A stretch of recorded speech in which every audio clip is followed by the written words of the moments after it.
Tonight on The ReidOut. Why should I be limited? Why should anybody be limited just because someone has made an accusation? Everybody in America is innocent until proven otherwise. I get accused of all kinds of things every single day, as does every member that serves in the public eye. But that doesn't stop you from doing your job. It is our duty, and it is my duty. I mean, the FBI just seized my phone. Ah, yes! Congressman Scott Perry, under investigation by the DOJ for his role in the plot to overturn the 2020 election, will now be part of the investigation into his own investigation. Just the latest in a long history of Republican oversight madness. Also tonight, two big depositions. Fox's main man, Rupert Murdoch, under oath today about his network's role in pushing false election rigging theories, as Donald Trump makes a very telling mistake in the E. Jean Carroll rape allegation lawsuit. Plus, Florida students can take AP courses in Italian culture, German culture, and Japanese culture. But Ron DeSantis has decided that learning about African Americans, quote, lacks educational value. But we begin the ReidOut tonight with the Republican circus that's officially come to town. The party has filled out their roster for the House Oversight Committee, whose official mission is to ensure the efficiency and effectiveness of the federal government. But with the lineup of insurrectionists and trolls, they've ensured that it will be all Biden investigations all the time, no matter how frivolous. And who knows, maybe they'll also investigate whether the moon landing really happened or tell us who Q is at long last. Now, to understand how we got here, to this particular corner of hell, look no further than this guy. We, at my house, with a homicide detective, tried to recreate a head and fired a 38 4-inch barrel into that to see if the sound could be heard from 100 yards away, even though there was an earth mover moving around in the background making all kinds of racket, and you could hear the bullet clearly. That was then Indiana Republican Congressman Dan Burton in 1994, describing how he shot a watermelon in his backyard. According to Burton, it proved that former Clinton Deputy White House Counsel Vince Foster, whose 1993 death was ruled a suicide, was actually murdered by or at the behest of the Clintons. I mean, after all, who could refute his backyard forensic experiment? So why does that matter? Well, 2 years later, Dan Burton became chairman of the House Oversight and Government Reform Committee and took his Clinton obsession there. He went after the Clintons' cat, Socks, demanding answers about why taxpayers were fronting the bill for White House staff to answer letters addressed to the feline. And in 1998, he told the Indianapolis Star, quote, "If I could prove 10% of what I believe happened, Bill Clinton would be gone. This guy's a scumbag. That's why I'm after him."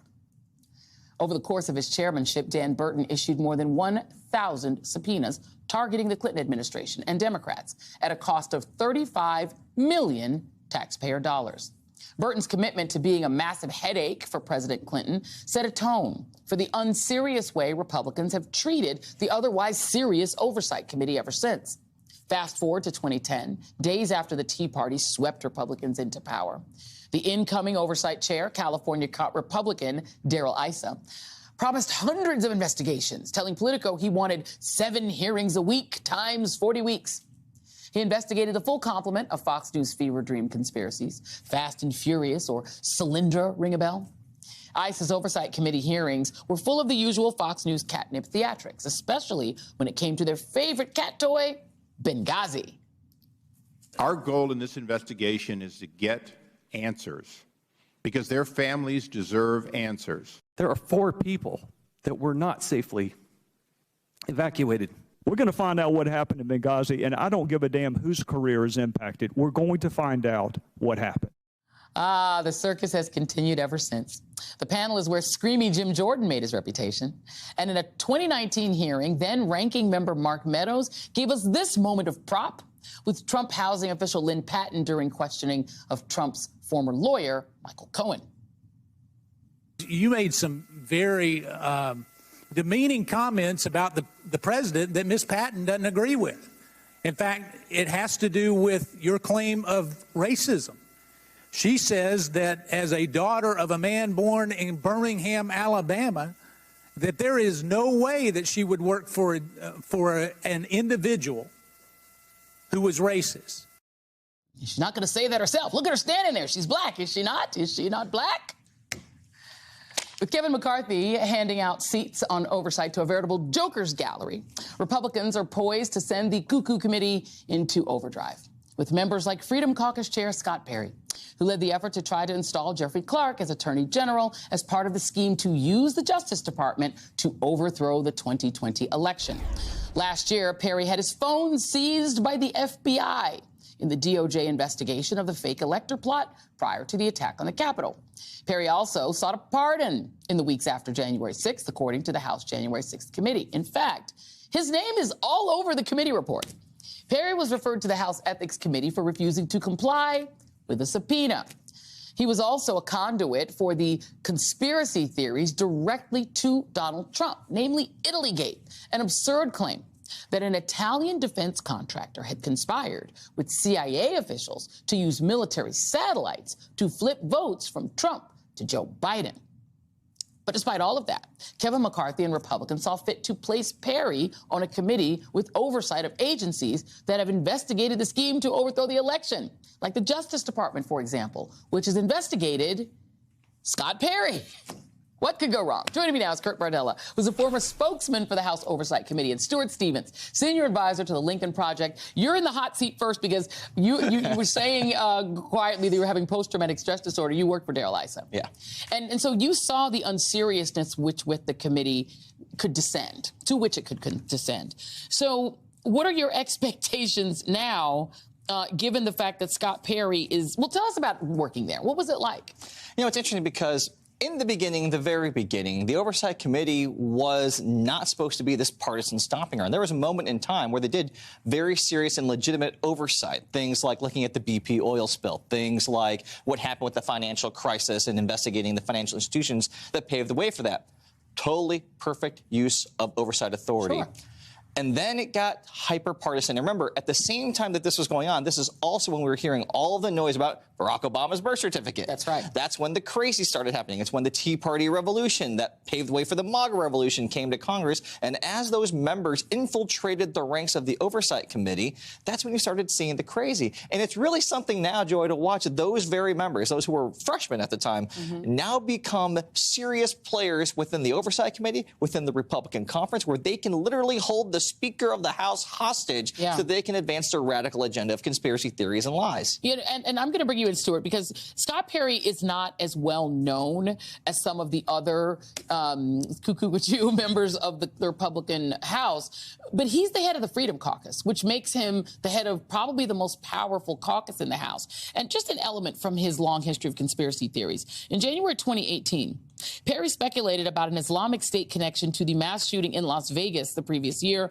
contradicting law enforcement's assertion that the accused gunman was working alone. I smell a rat, like a lot of Americans. He sounds like Dan Burton. This guy doesn't seem all the way, I don't know, the plug isn't plugged all the way into the wall. And yet, here he is on this committee alongside, 16 out of 26 members of the committee are election deniers. How's that going to work out? Well, Joy, you know, there's a long, and I don't think you'd call it honorable tradition that Perry is falling into. Dan Burton, who was investigating the Clintons for a sex scandal, had a child to a woman he wasn't married to, he had to admit. Darrell Issa was arrested as a car thief. So now, charged with a felony. So now you have Perry, whose phone was seized by the FBI, who still will not admit that Joe Biden is a legally elected president. He endorsed Mastriano, who was a guy that hired people and paid them to come be part of this insurrection, paid for their transportation. Look, this is very bad for the country, but I have to say, and just in a political sense, it's going to be good for Democrats because nobody cares about this stuff. And these are just nutty, unserious people. I mean, the more Democrats can put Marjorie Taylor Greene on the ballot, the better off they're going to be. I mean, this is somebody that doesn't think that we should be sending arms to Ukraine. Right. She's a Putin Republican. So this is going to be good for Democrats. No, I think that, and I think they agree with that. And by the way, you did notice that Speaker Byron Donalds is also on that committee. He didn't get a gavel, but he got to be on this, which should be great. Speaking of Marjorie Taylor Greene, just because I think, I'm telling y'all, I really would love to ignore her, but because she is the boss of the Speaker of the House. We can't ignore her. She has actual real power. Let me play what she said about Hillary Clinton and an allegation she made in 2018. This is a person who is going to be conducting oversight over the White House and over the government. Marjorie Taylor Greene, everybody. Yes, I could dive into Kennedy getting killed in the plane crash, because isn't it interesting that he had announced he was going to run for Senate just before he died in a mysterious plane crash. But anyway, so that's another one of those Clinton murders. Kurt, what is that? She thinks that Hillary Clinton killed JFK Jr., and she's a QAnoner, so she thinks he's also still alive and a Trump supporter at the same time. That person is a extremely powerful now member of the Congress and arguably the boss of the so-called speaker. Oh, my God. Yeah. I mean, again, this is what happens when you have this ultra MAGA wing now hijack the entire oversight agenda, be in a position to issue subpoenas, have depositions, target people, to bring these conspiracy theories to life. And it just shows you the level of how unserious this entire thing is. I mean, for all of their talk about wanting to conduct serious and legitimate oversight, when you put these people on there, Marjorie Taylor Greene, Lauren Boebert, Scott Perry, 14 people that are just appointed committee who are election deniers, that tells you everything you need to know. I mean, we might as well call this thing, it was Eric Swalwell who called it yesterday, Insurrectionist LLC. That's what this is. I mean, would you really ask, it's like, hey, let's have Al Capone investigate Elliot Ness. Right. It's all backwards. Like when Pablo Escobar went to jail in a prison he built, guarded by his own people. That's what this is becoming right now. Yeah, it pretty much is.